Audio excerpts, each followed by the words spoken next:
പ്രശസ്ത കഥാകൃത്തായിരുന്ന അക്ബർ കക്കട്ടിലിൻ്റെ അധ്യാപക കഥകളിലൊന്നായ കുഞ്ഞിരാമൻ മാഷെ കാണാനില്ല എന്ന കഥ 3 ഭാഗങ്ങളായി അവതരിപ്പിക്കുവാൻ ശ്രമിക്കുകയാണ്.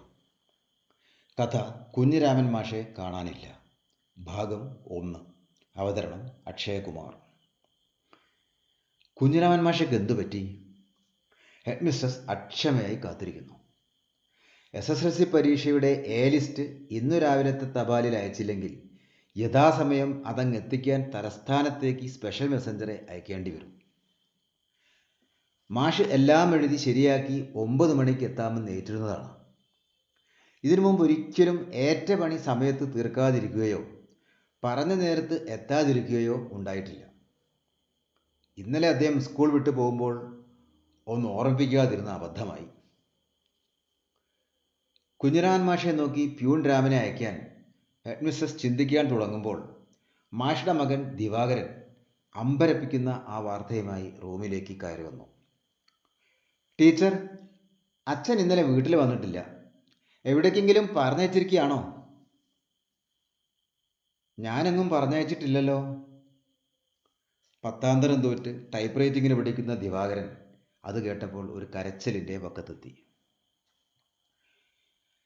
Head Mrs ഷോക്കേറ്റ പോലായി. ഇന്നലെ വൈകുന്നേരം 4 മണിക്ക് പതിവ് പോലെ സ്കൂളിൽ നിന്ന് പോയ ആളാണ്. ഇന്ന് 9 മണിക്ക് നിർബന്ധമായും സ്കൂളിൽ എത്തേണ്ട ആളുമാണ്. എന്നിരിക്കെ അദ്ദേഹം എങ്ങോട്ട് പോയി? ഏൽപ്പിച്ച ലിസ്റ്റ് എത്തിച്ചിട്ടുമില്ല.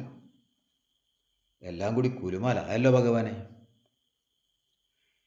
ഈ സംഭവ വികാസങ്ങളൊന്നും അറിയാതെ ഇത്തവണ SSLC പരീക്ഷയ്ക്ക് 3/4 പൈസയ്ക്ക് കാക്കയെ നോക്കുന്ന സൂപ്പർവിഷൻ പരിപാടി DOയുടെ ഓഫീസിലെ സെക്ഷൻ ക്ലാർക്ക് രാമകൃഷ്ണനെ സ്വാധീനിച്ച് ഒഴിവാക്കുന്നതിനെക്കുറിച്ച് കൂട്ടത്തിലാരോ പറഞ്ഞപ്പോൾ അല്പം വരുമാനത്തിന് വകുപ്പുള്ള സെൻട്രലൈസ്ഡ് വാല്യുവേഷന് കിട്ടിയാൽ തരക്കേടില്ലെന്നും പക്ഷേ അത് DO ഓഫീസിൽ നിന്ന് നടക്കുകയില്ലല്ലോ എന്നും ആലോചിച്ച് സ്വകാര്യമായി ഖേദിച്ചുകൊണ്ട് ഞാനും നേരത്തെ എത്തുന്ന സ്വഭാവമുള്ള മറ്റ് 2-3 മാഷന്മാരും സ്റ്റാഫ് റൂമിലിരിക്കുകയായിരുന്നു.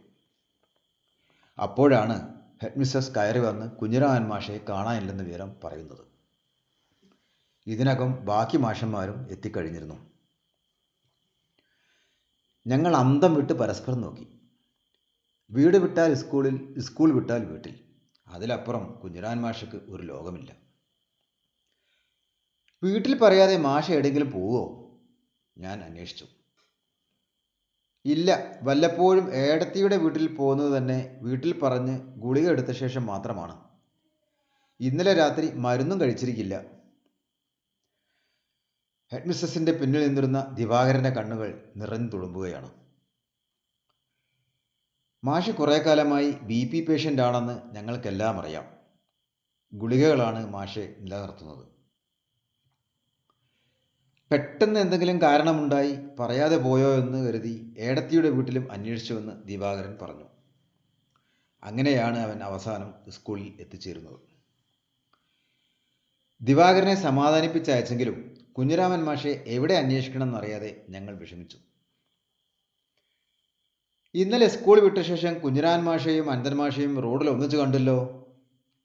വിവരം അറിഞ്ഞു വന്ന പ്യൂൺ രാമേട്ടൻ ഓർമ്മിച്ചു.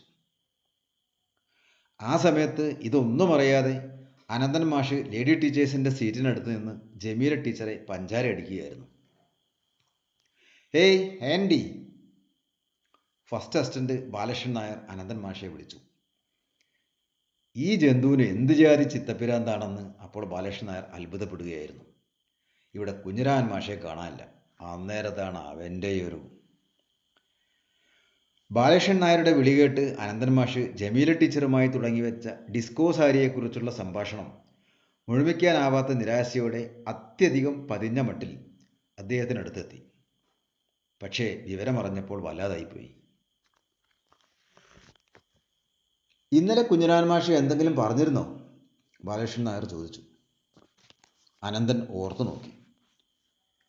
ജമീല ടീച്ചർ ബസ് കയറിപ്പോയ ശേഷം താൻ ഷെഡിൽ നിന്ന് ഇറങ്ങുമ്പോഴാണ് കുഞ്ഞിരാമൻ മാഷ് വരുന്നത് കണ്ടത്. ജംഗ്ഷൻ വരെ ഒന്നിച്ച് നടന്നിട്ടുണ്ട്. അതിനിടയിൽ അദ്ദേഹം ഒന്നും സംസാരിച്ചിട്ടില്ല. ചിലപ്പോൾ അങ്ങനെയാണ്. അതുകൊണ്ട് പ്രത്യേകതയൊന്നും തോന്നിയില്ല. സ്റ്റാഫ് റൂം വീണ്ടും അസ്വസ്ഥമായി. കുഞ്ഞിരാൻ മാഷ് തികഞ്ഞ ഗാന്ധിയനാണ്. ഗാന്ധിയൻ ആദർശങ്ങൾക്കെല്ലാം വിദ്യാഭ്യാസത്തിൽ വലിയ പ്രസക്തിയുണ്ടെന്ന് ഉറച്ചു വിശ്വസിക്കുകയും ചെയ്യുന്നു. അതിനാൽ കുറേ കാലമായി മാഷ് അസ്വസ്ഥനാണ്. കുട്ടികൾക്ക് പഠിക്കണം എന്നില്ല, പഠിക്കണം എന്നുള്ളവരെ മാഷന്മാർ പഠിപ്പിക്കുകയില്ല. മാഷ് ഇടയ്ക്കിടയ്ക്ക് പറഞ്ഞ് വ്യസനിക്കും. ഒരു ദിവസം അദ്ദേഹം എന്നോട് പറഞ്ഞു, ഞാൻ 9th ഡിയിൽ സബ്സ്റ്റിറ്റ്യൂഷന് പോയതാ, എനിക്കവിടെ ലെസനൊന്നുമില്ലെന്നറിയാലോ. ചോദിച്ചപ്പോൾ ഓൾ പ്രൊമോഷൻ്റെ ഗുണം കണ്ടു. ഒറ്റ എണ്ണത്തിന് ഇംഗ്ലീഷ് ഗ്രാമറിൻ്റെ ABCD അറിയില്ല. എന്നാൽ കുറച്ച് പറഞ്ഞു കൊടുക്കാമെന്ന് കരുതി. ഉടനെ ഒരുത്തനതാ ചാടി എണീക്കുന്നു. ഞങ്ങൾ ഗ്രൗണ്ടിൽ പോട്ടെ, മാഷും സ്റ്റാഫ് റൂമിൽ പോയി സുറയ്ക്കാലോ. അതിനിടയ്ക്ക് ആ ടെസ്റ്റിന് വേണ്ടി അടുത്ത ക്ലാസ്സിലെ കുറേ കുട്ടികളുടെ തള്ളിക്കയറ്റം. ഇങ്ങനെ ഒരുത്തൻ ക്ലാസ്സിലുണ്ടെന്ന വിചാരം വേണ്ടേ? മാഷ് നെടുവീർപ്പിട്ടു. മാഷയുടെ ചില കാര്യങ്ങൾ ആലോചിക്കുമ്പോൾ ചിരി വരും. അഭിനയിച്ചുകൊണ്ടാണ് മാഷ് ക്ലാസ് എടുക്കുക, ലയിച്ചെടുക്കുകയും ചെയ്യും. ഒരിക്കൽ ക്ലാസ് എടുത്തുകൊണ്ടിരിക്കുമ്പോൾ ആവേശത്തിൽ കർച്ചീഫാണെന്ന ധാരണയിൽ ഡസ്റ്റർ കൊണ്ട് മുഖം തുടച്ചു. കുട്ടികൾ കൂവി. മാഷ് അത്ഭുതപ്പെട്ടു. ലൂയി 14 ഞാനാണ് രാഷ്ട്രമെന്ന് പ്രഖ്യാപിച്ചതിൽ കൂകി പ്രതിഷേധിക്കാൻ മാത്രം ഇവർ വളർന്നോ? അങ്ങനെ അത്ഭുതപ്പെട്ടു നിൽക്കുമ്പോൾ ഒരു പെൺകുട്ടിയാണ് എണീറ്റ് നിന്ന് കാര്യം പറഞ്ഞത്. സർ, ലൂയി 14 മുഖത്ത് മുഴുവൻ ചോക്കുപിടി. ഒരു വിദ്യാർത്ഥി സമരക്കാലത്താണ് കുഞ്ഞിരാമൻ മാഷ് ചരിത്രം സൃഷ്ടിച്ചത്. മുമ്പൊരു സമരത്തിന് കുട്ടികൾ സ്റ്റാഫ് റൂം പൂട്ടിയപ്പോൾ പ്രമേഹ രോഗിയായ സദാശിവൻ പിള്ളയ്ക്ക് ചോറ്റുപാത്രത്തിൽ മൂത്രമൊഴിക്കേണ്ടി വന്നു. പലർക്കും ശിഷ്യന്മാരുടെ നാവിൽ നിന്ന് അവരുടെ 10 അപ്പൂപ്പന്മാരുടെ പേര് പഠിക്കേണ്ടതായും വന്നു. ഇതുപോലുള്ള സാഹചര്യങ്ങൾ ഒഴിവാക്കാനും സമരം കാലേ കൂട്ടി മണത്തറിഞ്ഞ് പറമ്പിൽ തേങ്ങ ഇടിയിക്കാനും ബന്ധുവീട് സന്ദർശിക്കാനും മറ്റുമായി ഞങ്ങളിട്ട പരിപാടികൾ മുടക്കം കൂടാതെ നടപ്പാക്കാനും ഞങ്ങൾ ചിലർ സ്കൂൾ വിട്ടപ്പോൾ കുഞ്ഞിരാമൻ മാഷ് എന്ത് ചെയ്തുവെന്നല്ലേ, ഒരു സ്പെഷ്യൽ ക്ലാസ് അങ്ങ് കണ്ടക്ട് ചെയ്തു. ക്ലാസ് വിടണമെന്നായി അനിഷേധ്യ നേതാക്കൾ. ക്ലാസ്സിലിരിക്കുന്ന കുട്ടികൾ പറഞ്ഞാൽ വിടാമെന്ന് മാഷും. കരിങ്കാലികളെ ശുപാർശയൊന്നും വേണ്ട, വിടുന്നതാ നല്ലത്. സ്പെഷ്യൽ ക്ലാസ്സിലിരിക്കുന്ന 10 പേരെ നോക്കി നേതാക്കൾ ഭീഷണി അറിയിക്കെങ്കിലും ഫലമുണ്ടായില്ല. അതിനാൽ തള്ളിക്കയറാനായി പിന്നത്തെ പരിപാടി. കുഞ്ഞിരാമൻ മാഷ് തോളത്തിട്ട വേഷ്ടിയെടുത്ത് വിരിക്കുക കൂടി ചെയ്യാതെ ആ വെറും നിലത്ത് ഒറ്റ കിടത്തം. എൻ്റെ ശവത്തിൽ ചവിട്ടിയെ നിങ്ങൾ ക്ലാസ്സിൽ കയറാനാവും. വിവരമറിഞ്ഞ് സ്റ്റാഫ് റൂമിൽ ഷീട്ട് കളിച്ചിരുന്നവരിൽ ചിലർ ഓടിയെത്തി. അവർക്ക് വേണ്ടെങ്കിൽ വേണ്ട മാഷേ, നിങ്ങൾ വരൂ, ഞങ്ങൾ കെഞ്ചി.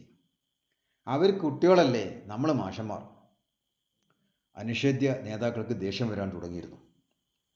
ഇനിയും കിടപ്പ് തുടർന്നാൽ ചിലപ്പോൾ കുഞ്ഞിരാമൻ മാഷയുടെ മേല് നോവും. അവസാനം 4-5 മാഷന്മാർ കൂടി എടുത്താണ് മാഷെ സ്റ്റാഫ് റൂമിൽ കൊണ്ടുവന്നത്. അധ്യാപക സമരകാലത്തും മാഷ് ക്ലാസ് എടുക്കാൻ നോക്കി കുഴപ്പമുണ്ടാക്കിയുണ്ടായി.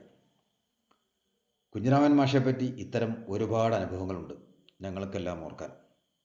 ഒരു പ്രത്യേക ടൈപ്പ് എന്ന് പറഞ്ഞാൽ പോരാ, വല്ലാത്തൊരു ടൈപ്പ്. അങ്ങനെയെല്ലാമുള്ള ആ മാഷക്ക് പെട്ടെന്ന് എന്തു സംഭവിച്ചു? അദ്ദേഹം എങ്ങോട്ടാണ് ആരോടും പറയാതെ പോയത്?